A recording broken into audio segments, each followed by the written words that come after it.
You wake in a house where silence feels alive. The wallpaper blooms with frost, and the ticking of a clock sounds like the slow beat of something buried but not dead. The air smells faintly of coal and lavender, a sweetness that hides rot.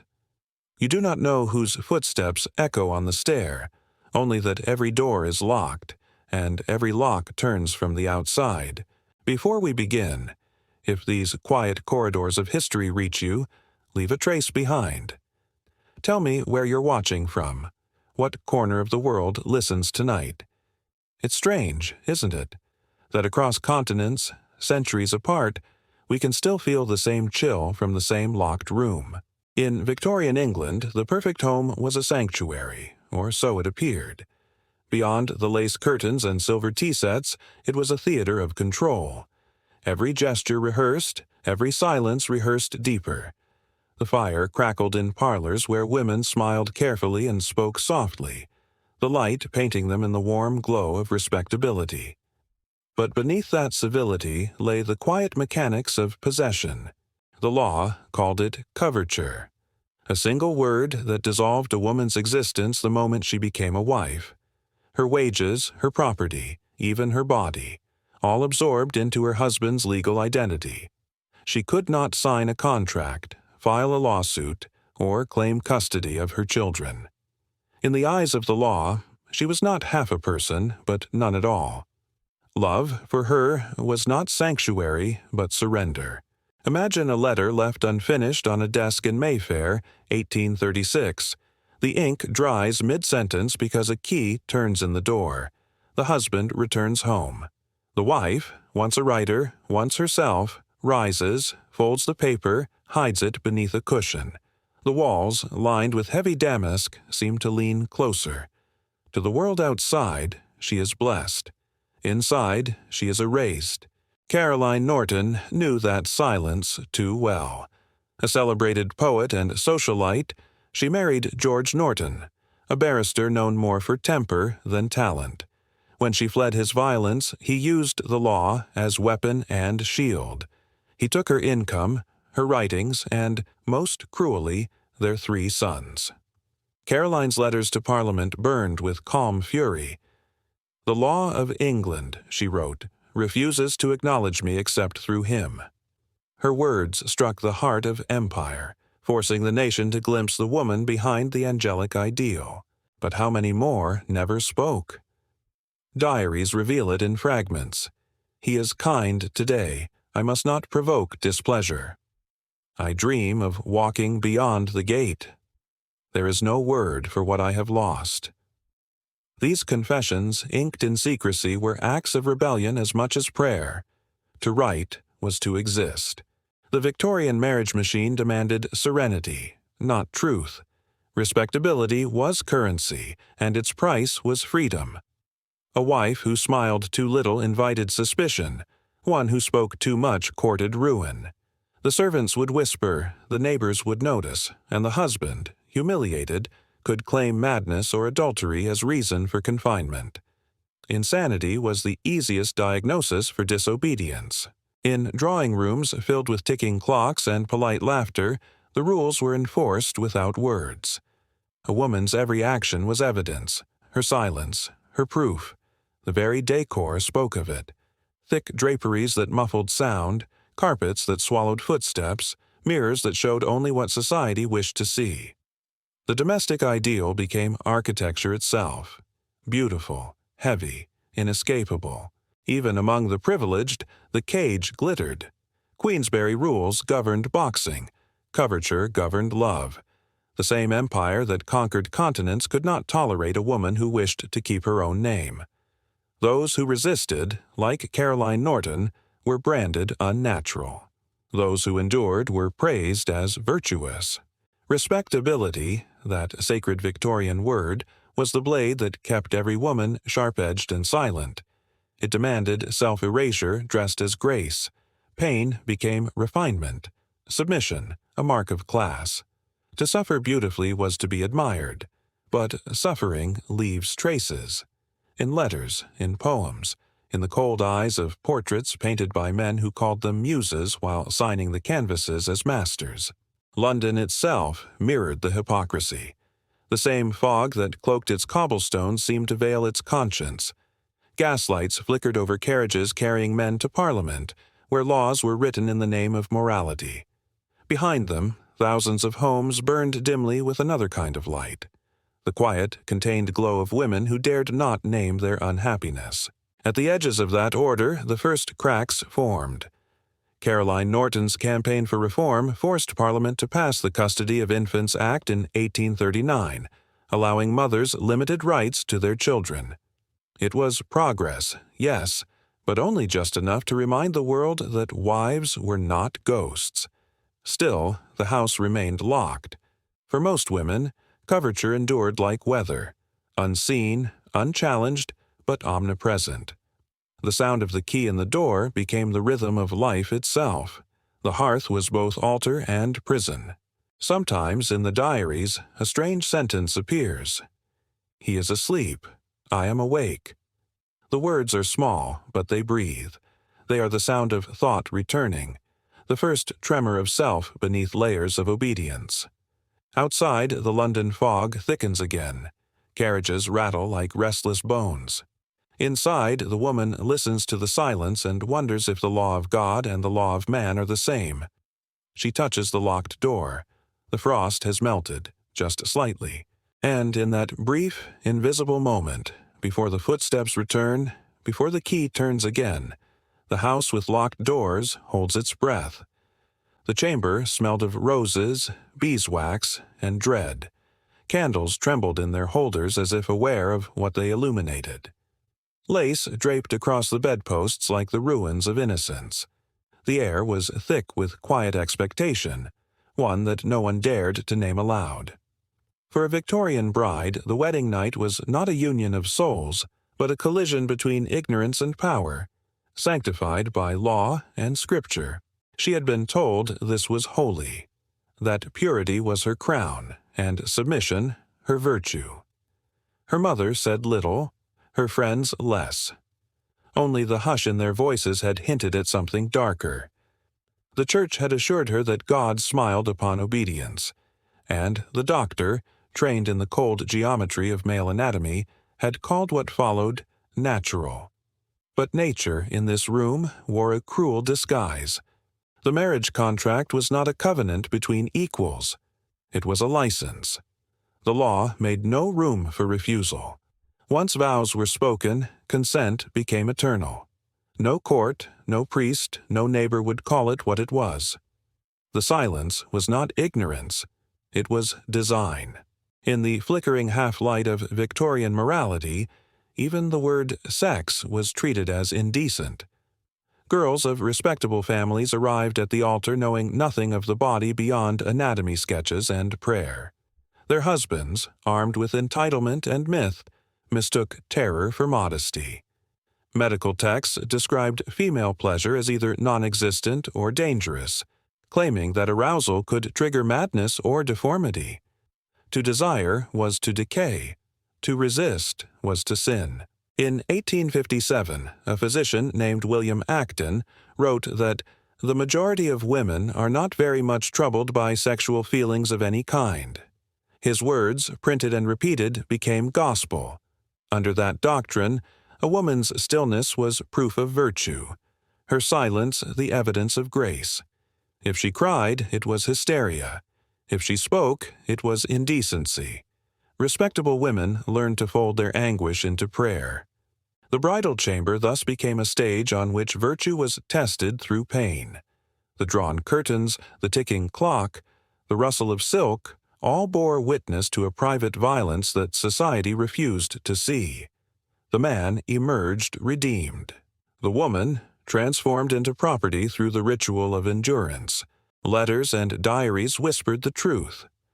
One bride wrote in 1862, "He came to me as though it were his right. I wept, but he said it was God's will." Another confided, "There is no language for what I endured, for it is not spoken of by ladies." These fragments, hidden for generations, were the first cracks in a wall built of propriety and fear. Even within the upper classes, where propriety was performance, the facade sometimes slipped. Servants knew the sounds behind closed doors, the muffled sobs mistaken for devotion. In poorer quarters, the same acts unfolded without pretense, but the law was no less cruel. The marital rape exemption, though not named as such, declared that a husband could not violate what he owned. It would not be legally challenged in Britain until the late 20th century. Religious leaders offered little refuge. In sermons and manuals, the marriage bed was likened to a crucible, where a woman's duty was to bear discomfort as Christ bore the cross. Love, they said, required surrender. Chastity after marriage was blasphemy. Passion, unfeminine. If she found no joy, she was advised to pray harder. Some sought counsel from doctors, though their answers were as cold as scalpels. The female body, they claimed, was made to serve both husband and state, to produce children, not to seek pleasure. The word consent did not appear in medical language. The physician's advice was simple: comply, and you will recover.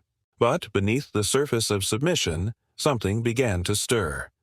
The suffragists who would later fight for property and custody rights first learned rebellion in silence. Their awakening began not in parliaments, but in bedrooms. Each unspoken protest, a hand withdrawn, a tear hidden, was an act of resistance against a theology that mistook pain for purity. Caroline Norton had written of legal bondage. Now, writers like Sarah Grand and Mona Caird began to speak of the moral one. In essays and novels that scandalized drawing rooms, they hinted that marriage itself might be the crucible of women's despair. The heavenly twins and the marriage question turned bedrooms into battlegrounds of philosophy, asking whether virtue could exist without freedom. By the 1890s, whispers became words. The new woman emerged, educated, unafraid, unwilling to accept that her body was a holy sacrifice to social order. She read science, demanded reform, and dared to say aloud what her mothers had only thought in candlelight. Yet even as the century turned, the silence of God still hung heavy over the bridal chamber. The law began to shift, but the ghosts remained. In diaries and confessions long buried, the voices of Victorian wives murmur like wind through old curtains. They do not cry out, they remember. And somewhere, in a house long since swallowed by the fog of time, a candle gutters on the bedside table. The wax pools, the flame trembles, and for a moment it seems to whisper the question they were never allowed to ask. If love requires silence, what name should we give to its sound? By day, she was the angel of the hearth, pale, composed, gliding through rooms where even the light seemed trained to behave. Her hands moved over teacups and children's curls with practiced gentleness, her smile fixed as porcelain. But when night fell and the lamps dimmed to blue, she paced. The house was too still, the silence too heavy. The wallpaper seemed to breathe. Somewhere between the ticking clock and her own heartbeat, the angel began to split. The Victorians built their heaven on obedience. The perfect wife was to soothe, never to think too loudly, her mind a locked garden, her desires trimmed to symmetry. Coventry Patmore's famous poem, The Angel in the House, became not merely verse but commandment. Man must be pleased, but him to please is woman's pleasure. Every word was a cage disguised as devotion. Yet beneath that lace and scripture, the human mind rebelled. In parlors that smelled of lavender and ash, women began to unravel. Some wept without reason. Others could no longer bear the sound of their own names. Doctors called it hysteria, a disease born, they said, from the womb's disobedience. The cure was confinement, a quiet room, no writing, no thinking, no books. The mind, they believed, must rest as the body decayed. In one such room, a woman pressed her hand to the wall. The wallpaper was yellow, its pattern like twisting vines. "The color is repellent," she whispered in her journal, "but there is something else behind it." That voice belonged to Charlotte Perkins Gilman, whose 1892 story, The Yellow Wallpaper, transformed madness into metaphor. Her tale of a woman's mental breakdown under the rest cure was not fiction, but testimony. A rebellion written in ink when speech was forbidden. Gilman herself had undergone the infamous treatment prescribed by Dr. S. Weir Mitchell: isolation, force-feeding, and the prohibition of creative thought. "Never touch a pen, brush, or pencil again," he had told her. She obeyed and nearly lost her mind. When she wrote her story in defiance, it was a message smuggled out of the gilded cage: that silence is not peace and obedience is not virtue. Not all angels suffered in stillness. Some turned their quiet desperation into movement. In London drawing rooms and Edinburgh parlors, suffragists gathered by candlelight, whispering what the streets were not yet ready to hear. The same women once praised for gentleness now risked arrest, ridicule, and ruin. They exchanged their halos for pamphlets, their prayers for petitions. Among them was Emmeline Pankhurst, who declared, "We are here, not because we are lawbreakers. We are here in our efforts to become lawmakers."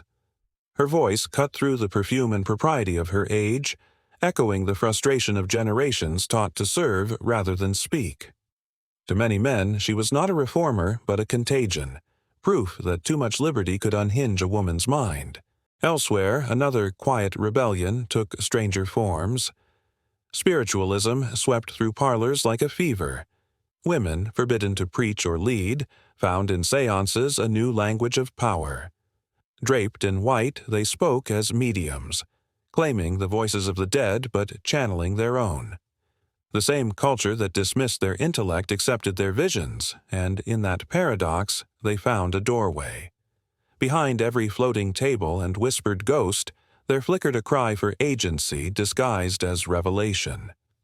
Asylums filled with those who did not conform. The madwomen were catalogued, drugged, studied, and forgotten. But through their stories runs a single, searing thread. That madness was often merely the sound of resistance misheard. The archives record their symptoms: restlessness, defiance, melancholy, but rarely their words. Yet in the rare letters that survive, the pattern is clear. "I am not ill," wrote one patient to her husband.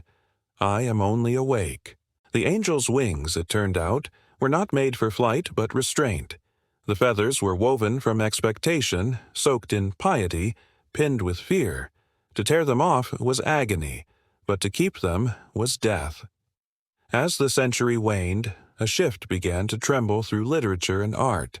Painters like Dante Gabriel Rossetti and writers like Thomas Hardy began to depict women not as saints or sinners, but as human beings trapped between myth and flesh. By 1900, the Victorian marriage machine had begun to crack. Divorce laws loosened. Education for women expanded. The word madness no longer silenced every protest. It began to sound like a question.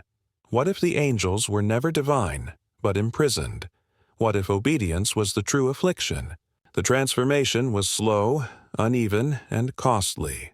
For every voice that rose, a dozen were buried in silence. The asylum doors did not swing open overnight, nor did the poems of freedom erase the ghosts of obedience. Yet the shape of the world was shifting, and the whisper of wings breaking could be heard beneath the hum of progress. In the fading light of a Victorian dusk, a woman stands by her window. The house is quiet, her husband asleep, the city beyond her curtains still dreaming of angels.